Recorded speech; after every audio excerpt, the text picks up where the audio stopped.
Hello viewers, Assalamu alaikum. I hope you have been chilling as always. Here I am today with another video. Let's get straight to the tutorial without wasting time. So if you see, this is a long slide consisting of 74 pages. Now we would like to programmatically isolate all the strings within the parentheses. Let me go to a page. Now, if you see, in this page, the default font size is 15, but I would like to override the strings within the parentheses to a different font size from 15 to 12. Without doing them manually, I'm going to use a JavaScript, which is embedded in the Google Slide by default.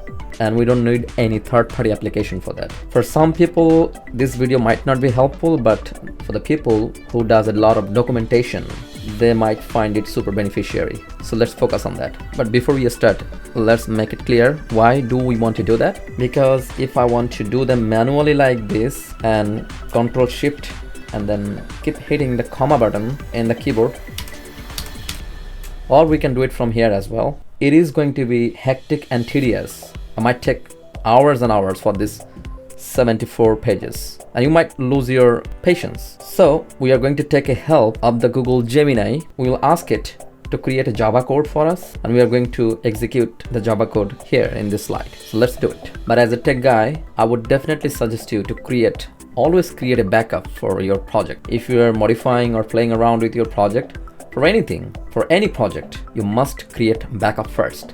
If you see, I have already created a backup. You can simply go here and make a copy and it will create a backup. Now there is another way which is more effective to create a backup point in the Google Slide. I'll go to File, Version History, name current version. Let's say we'll name it and save it.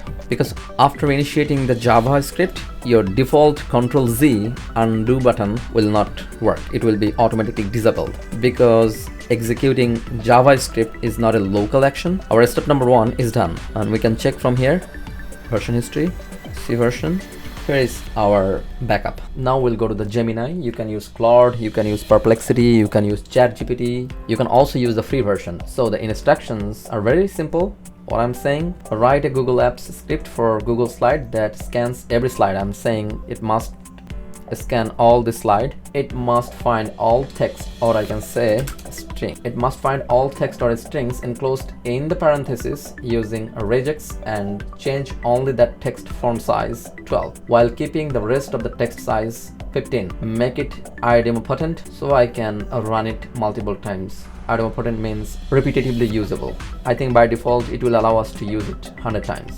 And then some other instructions. No other over-enthusiastic info and no other overwhelming or over-enthusiastic information is required. No self-assumption, no bluffing. JavaScript must follow the vendor's stringent guidelines, etc. These are not mandatory. I just gave it to them as an habit.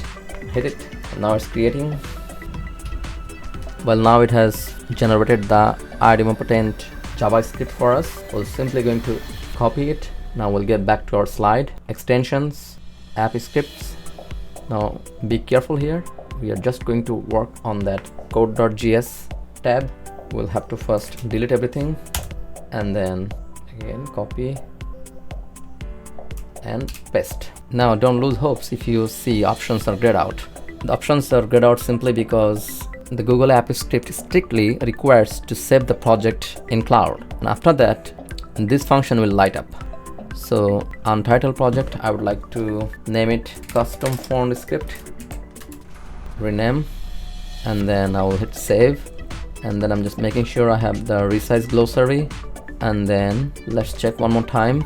I'm in the slide number 45 and this is the current layout. So I'll go back and hit run. It is asking permission. I'm giving permission. Advanced. Well, don't be panic. It is going to be strictly limited to that slide and not going to mess around with your other projects. Slide. I will hit go to slide custom font script. Continue. Execution started. Well, it looks like we have hit on a snag because we're not supposed to use in that manner. So we have asked the Gemini to regenerate verified and modified version. Here is a side-by-side comparison. This one looks shorter Well, I'm not going to dig details in each line, but I just wanted to give you an visibility. This code is not the same. So I will go here, copy, and I will delete everything here, paste the new one, save, and run. Well, alhamdulillah, execution completed. Let's get back, refresh. Okay, if you see, predominantly every strings within the parentheses get resized in an expected manner, but some of them are still oversized because that did not have the parentheses. Let's put some parentheses here, this line we're going to focus. Well, let's put some background colors so that we can easily identify. Oh, okay, and the size is 15. Since the code is repetitive, so we can use it nearly 100 times. Run, and let's be here. See, thank you. Okay, now by any chance, if you do not like it or it did not meet your custom requirement, remember we have created a store point with a timestamp earlier. So we'll go to that file, history, see version history. We can go back to here. If you notice, either we can go back to this or we have default version as well. We can go back to there. But to be honest, it did not meet my custom requirement. I want every Bangla font to be resized in the similar fashion, size 12. So what I can do, I will have to ask Gemini to regenerate a code, this time with Bangla Unicode regex. So Unicode is like a digital code and regex is like a filter. I'm telling that, hey, go ahead and find only those characters that has the Bangla string. This time the new code is this, but this time it will only target the foreign strings other than English. So copy here, delete, paste, do, rename, save, run. Let's see. Yes, every foreign strings has been resized. Alhamdulillah. Well, thank you. That's all for today.